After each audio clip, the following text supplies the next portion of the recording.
ZipRecruiters has come on board as a proud sponsor of Without Warning podcast. Use code WOW and search for jobs anytime, anywhere. I know many of my listeners have said they wanted to become a private investigator or researcher. If you're looking, use ZipRecruiters code word WOW. Let's support the sponsors that support Without Warning. The Lauren Agee case was hastily closed by authorities, but many questions remain. Come behind the curtain with private investigator Sheila Wysocki as she uncovers the truth about what happened to Lauren. This is Without Warning. Warning: the following episode contains details about sexual violence and elements that are graphic in nature. Lauren Taylor, baby, you've been in there at Center Hill now. I mean, I'm trying to keep everybody calm here. They ain't real calm. But I know he's in some bad shit, and you call your daddy. So, anyway, I'll talk to you in a bit.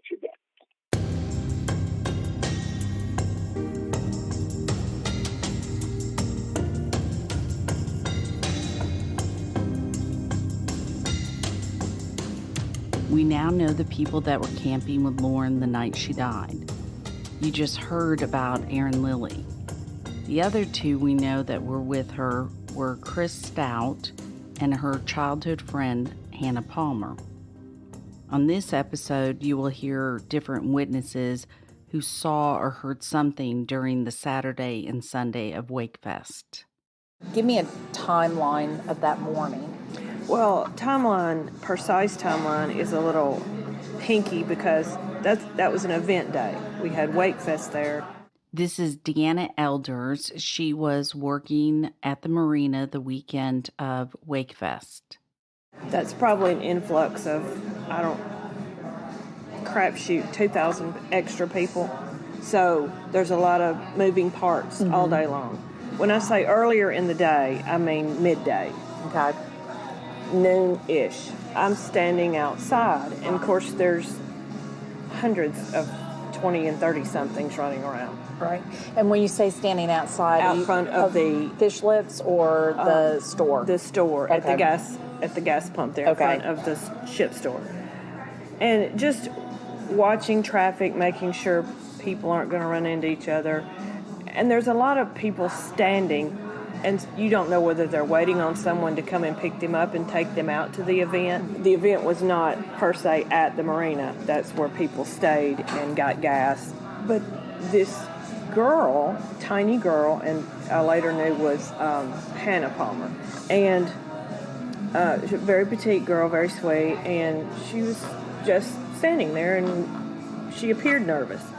So Deanna has told us it was sometime around 12 p.m. Lauren's body was found at 4:30 p.m. During the morning hours, several witnesses claimed to have seen Hannah, Aaron, and Chris all out having a good old time at Wakefest events, 6 miles away from where Lauren's body was found. Around noon, Deanna witnesses Hannah looking very nervous. And, of course, I didn't know who she was with. There's just different people around. She said something to the effect of, well, we can't find my friend, or I've lost my friend, or, and I went, oh, I'm sorry, I'm sure she'll show up sooner or later. I thought she meant momentarily, Anyway, later on, we must have talked again, and she said, I think she got on a houseboat with a man and went out to the Wakefest during the night. And when you say later on, do you mean a few minutes, maybe 30 minutes later, because I might have said something like, have you seen your friend, or, after I turn around and talk to this person. I mean, there's just so much going on. Mm-hmm. And she goes, yeah, we left her in the bar, but that somebody said she got on a houseboat with a guy and they went out to Wakefest. And I looked at her, and this was before any of the madness began. And I looked at her and I went, honey, I have a houseboat. I said, people just don't pull an 80-foot houseboat out at 2 o'clock in the morning and go out to an event spot when there's no event there. Okay, y'all, this story about the houseboat is very important because Hannah Palmer, Aaron Lilly, and Chris Stout all seemed to tell the same story about Lauren going to the houseboat. These guys said that this girl stayed on a boat, a houseboat with a bunch of guys. They didn't know what houseboat, they didn't know who the guys were or anything. And that's the story they were sticking to while they were on the boat with me and this guy from the marina that was driving the boat. Well, when they got him back to the investigators and separated them and started questioning one at a time, the kid with the white hat totally changed his story. He said that she did wind up coming back to the campsite that night. He had sex with her, and that's the last thing he knows.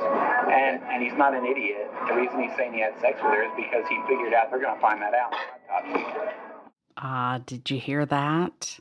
One of the guys changed their story and said Lauren did come back to the campsite. That guy with the white hat is Chris Stout.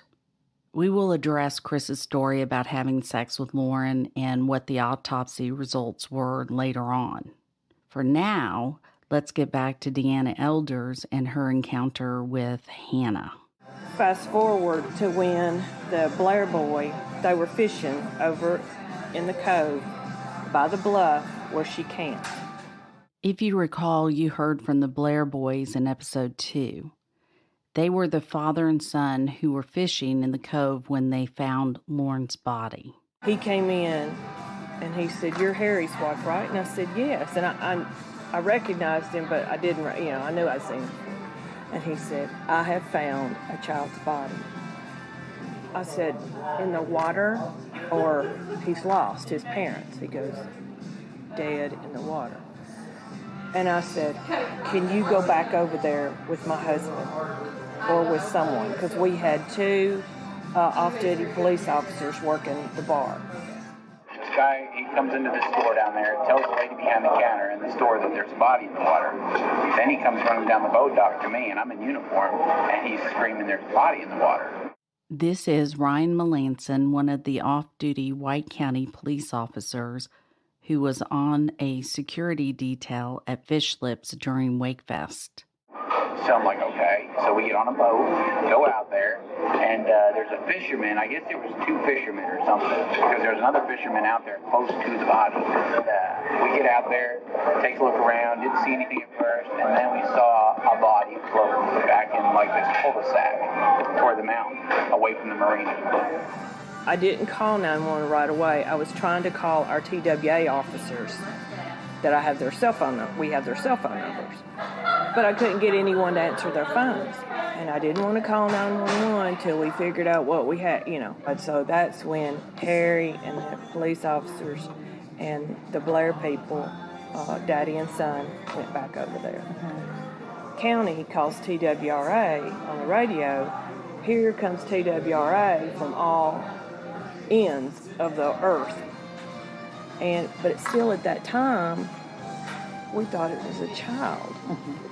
Because she was petite, apparently, and they did not move her because the Blair boy is a EMT, and he knew the daddy was saying, "Let's see if we can say," he goes, "Daddy, that person's deceased." But when those TWRA people started coming in, people started flocking towards the end of the dock to go be nosy.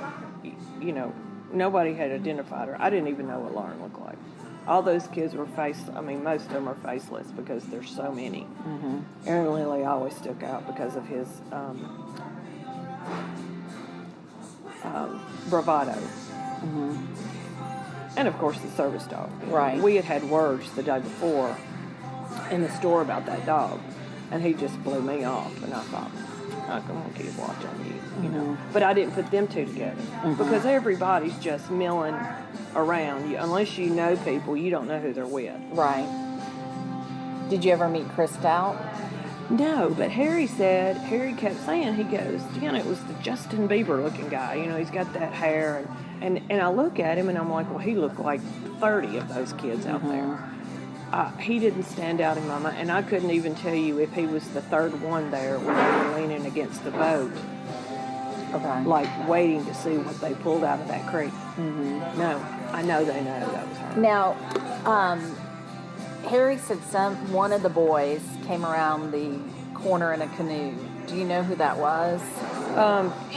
You mean to go back there? Yes. By all accounts, they said it was Aaron Okay. because of his hair. Okay. And the dog. Oh, okay. Okay. And the accounts were the Blair fisherman.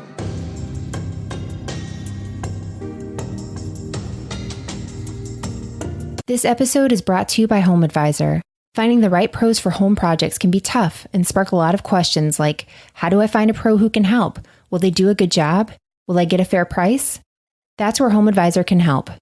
From leaky faucets to major remodels, Home Advisor connects you to the right pro for the job in seconds and even helps you get a fair price. Read reviews, check project cost guides, and book appointments. Go to homeadvisor.com or download the free Home Advisor app to start your next project.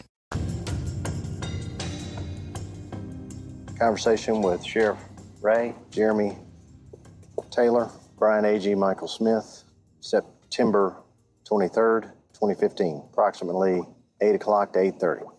I believe you will get some answers to your questions if you'll let Jeremy tell the story from the beginning to the end and what he's done. And because there's some things that we have heard you tell us that we knew the answers to, that it wasn't where we could tell you, but tonight we can tell you what those answers were to some of the questions that you had. Rather than ask questions, why don't you just start from the beginning and go to the end? And well, there's a lot involved in it, but I'll try my best. So if you have a question in between that, ask me, because I will get sidetracked.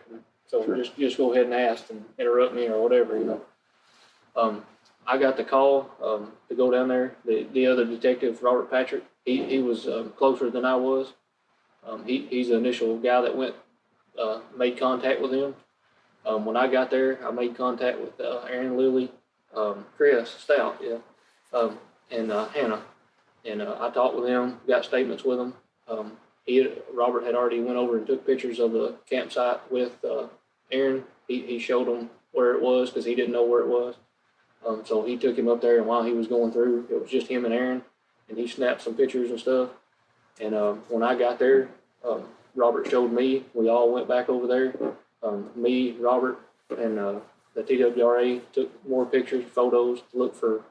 We walked around the edge, looked for a spot maybe she might have fell or maybe what she done.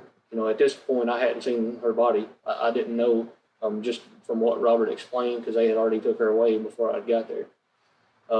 We looked for anything that looked obvious. You know, of course, you're on the site. Y'all seen it? Did y'all go up there? I've been all over. Okay. I mean, you can see that people's been all over it. So there's no real distinct way that you would know that that's where she went off or that she went here or went there or whatever. Look for clothing, look for anything that we could find that would lead us that would be that she went off here. I didn't find anything there. I went to the hospital. I examined her body. I looked at her body. Her wounds at that time, you know, she was cold, so she'd been in the lake. They was just a few abrasions, scratch marks, stuff like that, but she had some major trauma to the back of her head and the top of her neck. I guess y'all seen that. Did y'all look at the picture of the autopsy? Lauren's body tells a story. Jeremy Taylor is discussing what that story is with Mike and Brian. Jeremy Taylor's using words like trauma, scrapes, and then of course he talks about the autopsy. Lauren's body did have blunt force trauma to the head. Her body falling from the top of that cliff down to the bottom would have been scraped all over.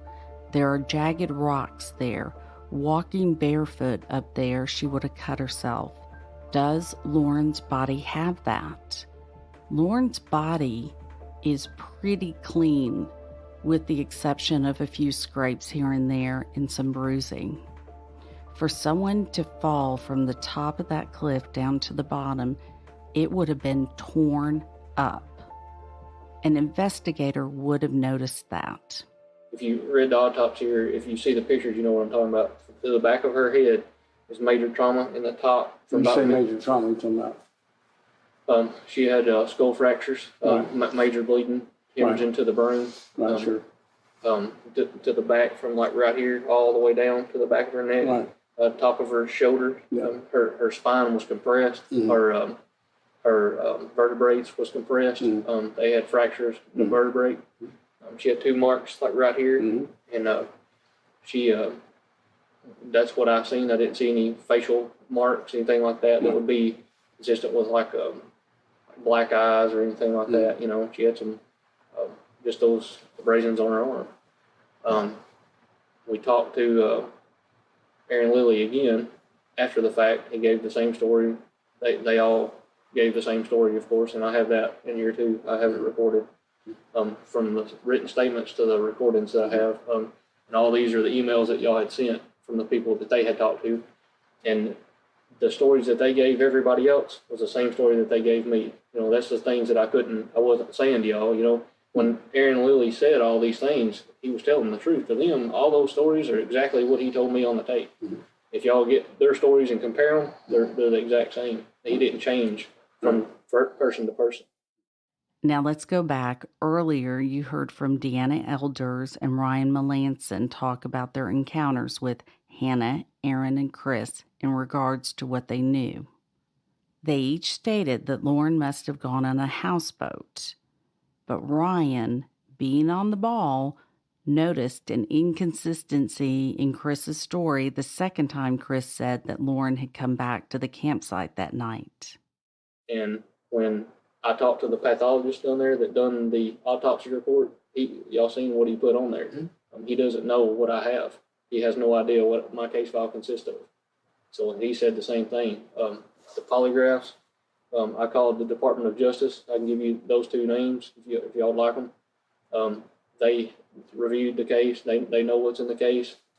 They said they wouldn't do it because it was an obvious accident. Well, okay. You can, No, go ahead. Go ahead. I talked to a TBI agent. He reviewed. He said the same thing. So I don't give opinions because I wanted the polygraph. You know, I was the one to ask for it. So who did you talk to at the TBI? Because we did. Sherry made a run, and you knew she'd called down there, but his name. I talked to him today actually. Okay. But they wouldn't do it, so I couldn't get a polygraph done. I don't understand why they wouldn't do it, but that's they don't give a whole lot of reasons other than they just say that, you know, if there's something obvious, like say I think somebody done something, or like if somebody shot someone, you know, and I wasn't sure it was them, but it's an obvious foul play move, then you could say, did you shoot somebody? You know, but that's the way they explained it to me. I don't know what they're talking about. I'm not an examiner. I don't know. Right. You know, I just asked them to do it. They went over the case file. They said no. That's all they gave me. August 2nd, 2015, Sherry and Michael Smith, Brian Agee, and Ryan Melanson met at a Waffle House. This is actual tape from that meeting. You will hear what Jeremy Taylor told Sherry regarding the campers missing the appointment for the polygraph. Detective was telling me on the phone that it was going to be somebody who had just gotten back from Afghanistan, who they were going to do a pupil dilation thing and a sweat gland thing, and it would be very thorough, but they were going to do the two boys and the girl. One thing, polygraph test is just not a good time situation. Y'all handle that. These guys are supposed to be doing one of them. They said they all volunteered. Two of them didn't show up because they had work Friday. Yeah. So do we back away from that? You know what the detective said to me? He goes, they have lives too. They can't just up and take off from work. Sheriff Ray has publicly criticized Sherry Smith for not attending that meeting in September. After hearing the tape, it's a good thing she didn't go. I'm frustrated at that because I thought, you know, I just think that'd be a big thing. I was the one who brought it up and I asked for it. So, you know, obviously I'm not going to back out of it. Yeah. If I could get it, I'd have it, but I can't. So Go ahead. I done that. I talked to the doctor at the medical examiner's office. He told me, I asked him, you know, what kind of trauma, you know, can you explain the trauma to me? Right. You know, I don't understand the. Can I borrow a sheet of paper and that little pen there? Is that done? Go ahead. I'm sorry. I talked with him. He said that he didn't see anything that would be, you know, like a trauma. And when I say trauma, you know, if you take somebody and hit them with a baseball bat, they're going to have obvious bruising because your skin, everything's going to absorb that impact of that small spot. If you hit somebody with a rock or you hit somebody like that, it's going to make an obvious impact on that spot, you know. Hers was not like that. Hers was a compression. It'd be like if you fell on your butt, compress your spine, all your weight comes down. That's what it done. And it had like a U shape, is what he explained to me. Like it was in a bind, I guess, when she hit something. And she hit something solid. It wasn't something hit her. She fell and her weight was on her. So it would be a fall. She had to fall off something to do that. And that's what, her injury showed. That's what I thought. That's what he explained to me. And he said and if you look at the autopsy, the picture, you'll see that in there, that there's a lot of bleeding, a lot of trauma around her spine, but it's not on the outside, which means it come from the inside out instead of the outside in. And that's what we determined all along, and as far as the statements and everything, like we've discussed all along, we're at rumors or we're at hearsay of things. I haven't got a factual that somebody has done something to her. There were some discussion, I think, over what she was wearing at the time. Yeah. There's a lot of things I'm leaving out. So ask me if you have a question. I don't know what to ask. I mean, I really don't. I mean, I just ask any of the questions you've had. So, yeah. You guys are saying basically it's an accident. Just okay.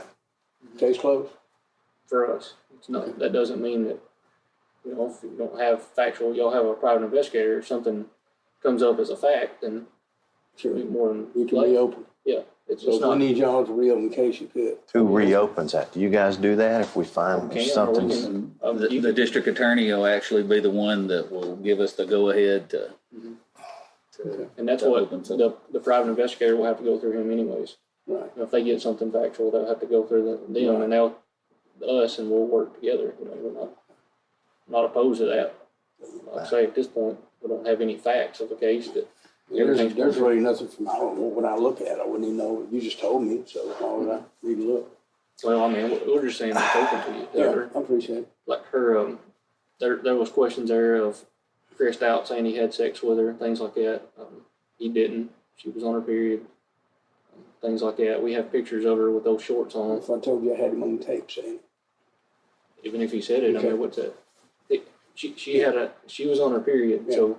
But I thought he said he did. Yeah, he did. He said he had consensual sex with him Friday night. He's told me all along, and in his statement that he didn't. Because and the thing there about and that's a good thing. You remember that's what he told you. Because we're probably going to need you. Well, I'm done. It's in a statement that he wrote. Yeah, I know. That's a great thing. Ryan asking Chris Stout about having sex with Lauren was a very good investigative question. What Ryan got from asking that question was inconsistent stories. Chris did or he didn't have sex with her. On the other hand, Jeremy Taylor tells the father and stepfather that no one had sex with Lauren because she was on her period. You got anything else you want to I don't know. I'm not happy with it. I'll be honest with you. I just feel like there's enough. I don't know, but I don't know. It's frustrating on our end. Yes, sir. Because we told you what we knew, and it's like I don't know. It's just frustrating. We'll figure it out. I understand what you're saying, and hey, these guys. I'm not saying they're not shady. I'm not saying that, and I'm not saying that they're not acting shady from a standpoint of, they don't like this. But as far as murder, we have to have something of fact. Well, yeah. I'm going to leave it at that. All right. Let's do that.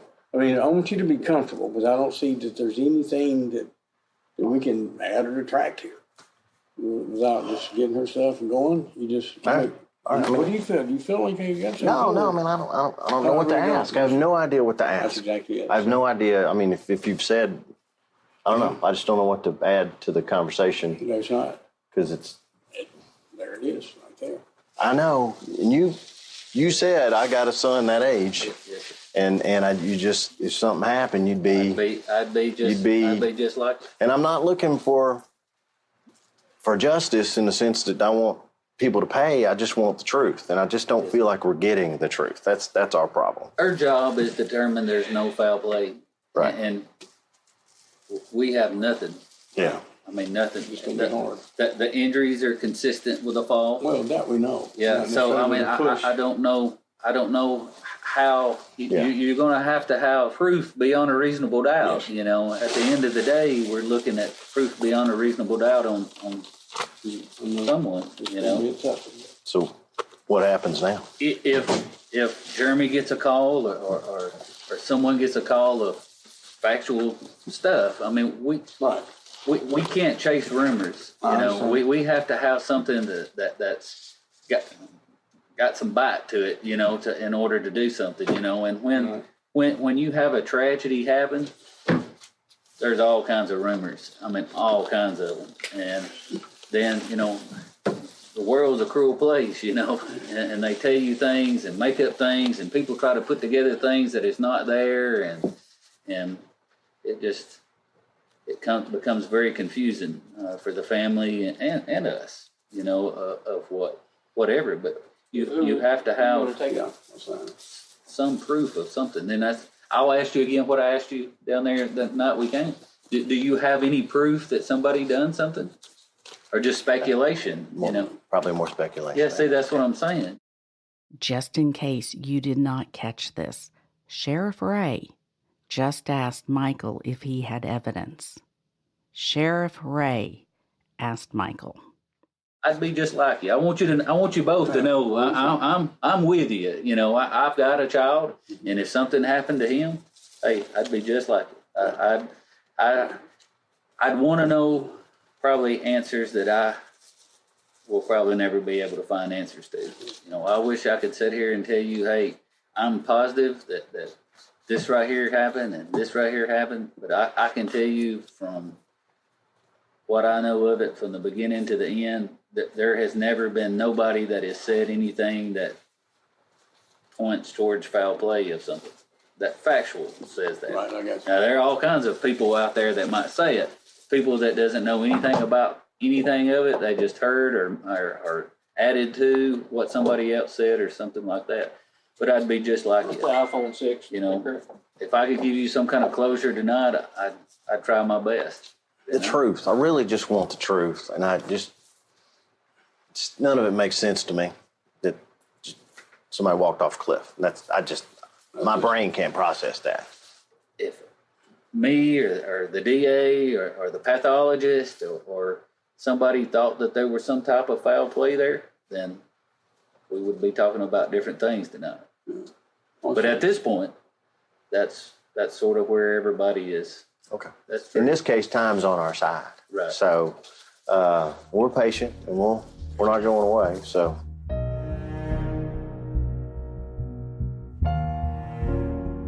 And this is where I, as a private investigator, was contacted to step in. As you've heard, Lauren's family felt that this wasn't just an accident, and they wanted answers to their questions. They just wanted the truth. Now you'll hear from Ryan again, the off-duty White County police officer who was one of the first on the scene when Lauren's body was found.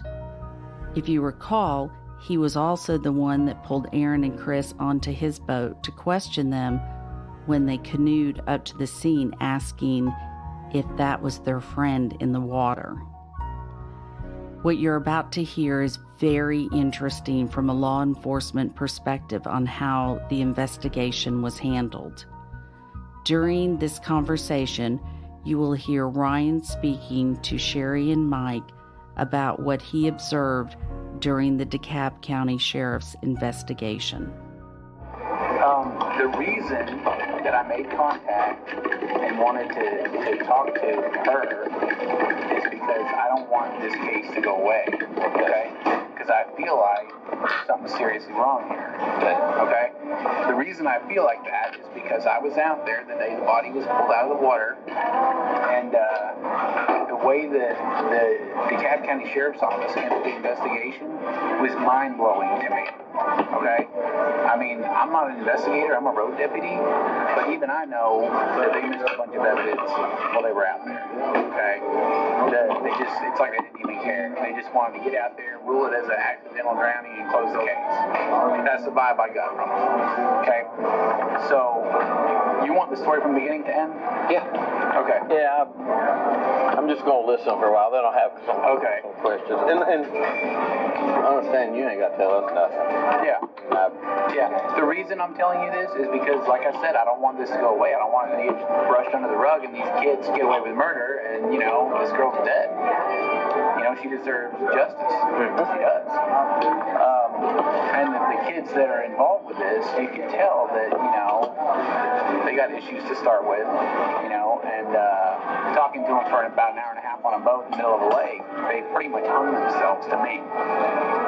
And then DeKalb County interviews them, they do their thing, and it looks like they're just saying no foul play, they're going to close the case, and that's it. And I don't agree with it. You know, it's wrong. It's not right.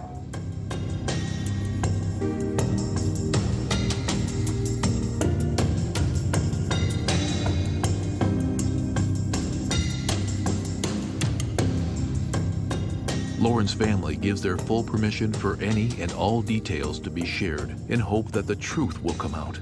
If you know anything at all, call 1-888-599-0008 or email tips@SheilaWysocki.com. Next time on Without Warning. By the time you spoke to law enforcement on the dock, where did you go after that? We packed up camp and then got my truck, got the boat out, got everything, and then went to the police department. And why did you go? Did they tell you to meet there? That was to give all of our statements or something, or maybe a follow-up. I don't really recall. Okay. When you got back in your car, did you have your cell phone with you? I believe so. Yes, I did. And you were able to charge it in your car? Yes. You recall you made 6 phone calls to the same number. Do you remember who you called? No. Who would you have called at that time? Who was the person you would call when something important happens in your life? I couldn't tell you unless it was Aaron.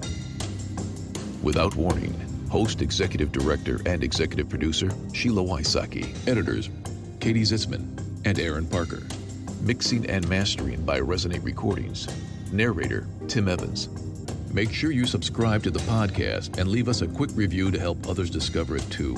If you or someone you know knows something about this case or the people involved, you can submit tips by emailing tips@SheilaWysocki.com.